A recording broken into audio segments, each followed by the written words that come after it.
Welcome to Taking Care of Business on Kern Radio Newstalk, 1180 for the best in Saturday talk radio with your host, Clay Kerner, and I'm Marty Pay. Clay, great show last week with Eric Rush. I guess that's a personal opinion. Eric's the author of Negrophilia and the Man Who Broke the Reverend Wright story during the last campaign. Clay, I've had some interesting feedback from the show. What about you? Have you heard much? Yeah, I had a little. Some people were a little controversial regarding the show, as well as your prior show about Ray Charles and Ray Stevens. It's going to be a long time before I forget that. Or live it down. I got a call from a couple friends of mine in South Central Los Angeles who want me to sit down and discuss the show. They had heard the show. But I suggest you did the discussion here. Cute, real cute. But it's a conversation about race and the politics of the left that needs to happen in this country, and it needs to happen soon. So I'm more than willing to go down and talk to a couple friends of mine down there. Next week for the July 4th weekend, we're going to have Jeremy Stat and Wesley Burritos. But today we have Michael Turnipseed in the last segment, and in the majority of the show we have our old friend, the 32nd Assembly District Assemblywoman, our very own Shannon Grove. Old friend? Yeah, Well, I guess young old is friend. a relative term. Since I've known your mom for, almost 30 years? Shannon, welcome to Taking Care of Business. Thank you, guys. Well, thanks for having me. First of all, you made a presentation to Wesley last week. I did. It was just Wednesday, actually. We had the Veteran of the Year, and Wesley Barrientos was the 32nd Assembly District Veteran of the Year, and he came up and there was a lunch honoring veterans. Mm-hmm. And there were there are 80 Assembly members, but only 58 or 59 honored veterans. You're kidding me. They didn't all honor veterans? No, they did not. Well, I was going to make a crack about there not being any veterans in the liberal districts, but I shouldn't say that, should I? No, there's veterans in the liberal districts. You bet. I can't think of any, but I know there's some there. Is this something else we'll get a call about? Probably. And Jeremy came in with Wesley, and Mike Porter from Wounded Heroes Fund flew him up, and it was just a great day. And they got to tour the Capitol and go on the floor, and we had the opportunity to honor him for not only the sacrifice that he gave for our freedoms, but also what he's doing in the community to benefit other veterans. Oh yeah, and I went to we had Jeremy on a couple of weeks ago, and I went to a presentation the two of them did up at Tehachapi with some junior high kids, and the whole time the kids, you could see their eyes were about twice their size listening to the two of them. They're great with kids, yeah. And they're getting ready to do, and they do Vet Tix, which is an organization that allows veterans and their families to go to sporting events and professional events free, and so they have that foundation that they've started, and they're also going to do a ride across America and stop on bikes and stop at all the monuments and end up in Washington, D.C. I have to tell a little bit about that. I took Jeremy down to Action Sports to look at a bike for him. He started talking to Sam and to the owner there, and next thing, one thing led to another, and I'm watching the two of them talking, going, God, this is incredible. One thing led to another, and all of a sudden this getting the guy a bike led to this ride across the country. I mean, it was great. Jeremy is both Jeremy and Wesley, the Spirit of the Lord is all over them, just all over them. And he gives them favor, and wherever Jeremy and Wesley walk in, everybody is just right at attention, listening to what they say, hanging on every word, and God gives both of them favor. Yeah. It's interesting. We had a picture we took of Jeremy in the studio here. Jeremy had his arm around Clay and I. He had his hand over my shoulder, and I'm only about 5'8.5", 5'9" on a good day, but his hand over my shoulder almost made it to my shoulder down to my waist. I mean, he's a big man. He is. I introduced him at the luncheon to Assemblymember Silva, who's running for state senate, and when we got done, he goes, "Wow, when you introduced me to that guy when he stood up, I didn't think he was ever going to stop." And it's funny. Jeremy's the poster child for the Marines. I mean, Absolutely. When you look at the Marines, that's the guy you see, not the guy like me who was in the Marines who's, small. I mean, I was 135 pounds soaking wet when I was in the Marines. So. Now you're double that. Now, wow, he who lives in glass houses. See, Clay wakes up every 10 minutes or so in the show. We should include him on this conversation so he's not so ornery. That would be nice. I really appreciate that. Every once in a while, I get to talk. Let's talk about the budget. Oh, the budget. I love this story. Okay, let's set a little background.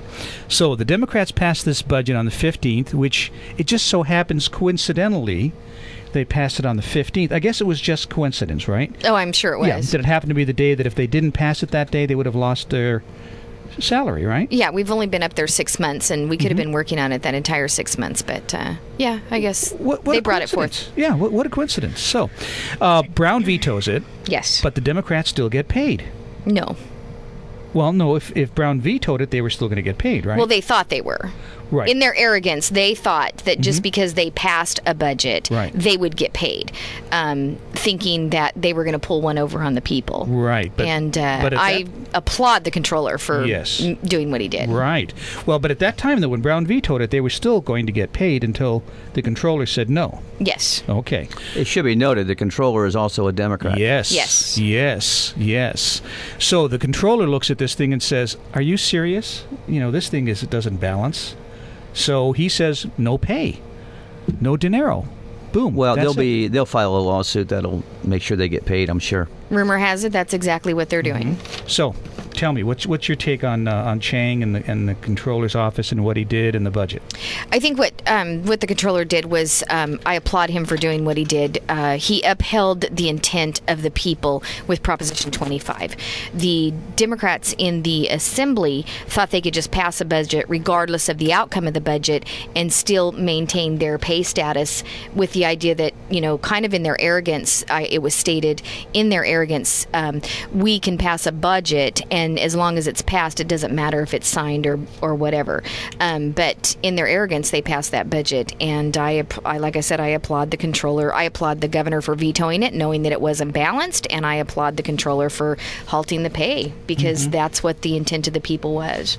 And they've had 6 months. I mean, there's been 6 months to bring it to the floor or a discussion, and the Republicans have had a roadmap out there that's scored by the LAO office where we don't need tax increases. They found parentheses $6.5 billion, and we said that needs to go to education and fund law enforcement that was deducted from the March cuts that the Dems put up, and they will not follow that at all. They won't even listen to that part of it.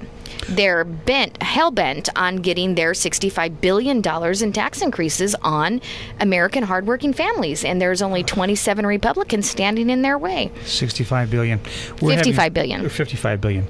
We're having a conversation with our very own Shannon Grove. So without a budget, just like the federal government didn't pass a budget, I think it was first term of Obama, how are we going to fund the things that need to be funded?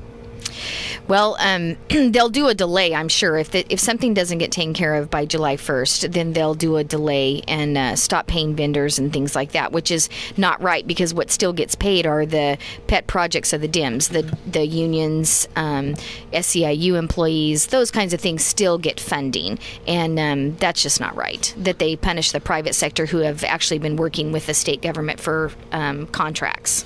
Now, will the legislators get paid? No, they're not getting paid now. And you think that's going to hold up? I hope it does hold up. Well, I hope it holds up too, but I don't know if that's going to make much difference. I think most legislators have additional income or outside sources of income.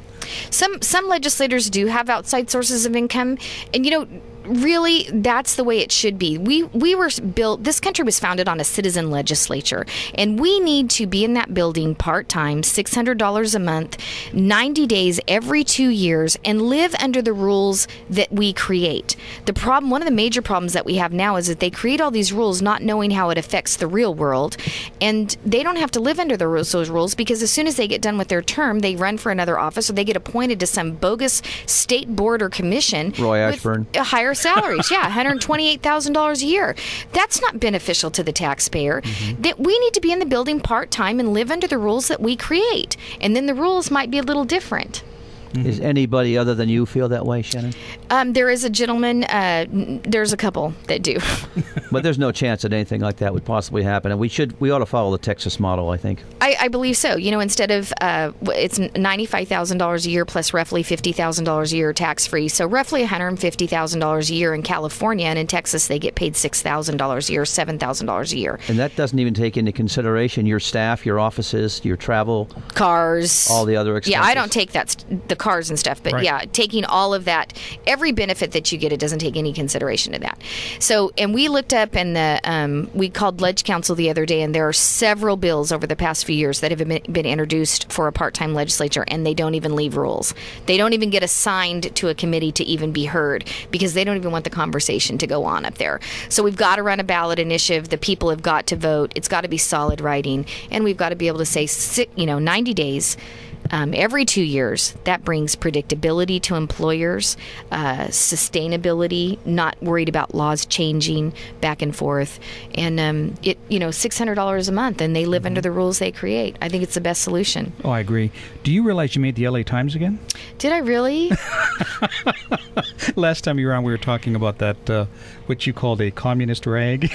Yeah, that was a communist newspaper, yes. No, actually, you made the LA Times. I'm going to read the quote, then we're going to talk about it when we come back from the break. Okay. They asked you about Chang and what he did, and you said, it hurts, but I applaud the controller for upholding the will of the voters. Oh, yeah. So, okay, I did make that statement. Yeah, great comment. We'll be back in a moment on Taking Care of Business on Kern Radio Newstalk 1180.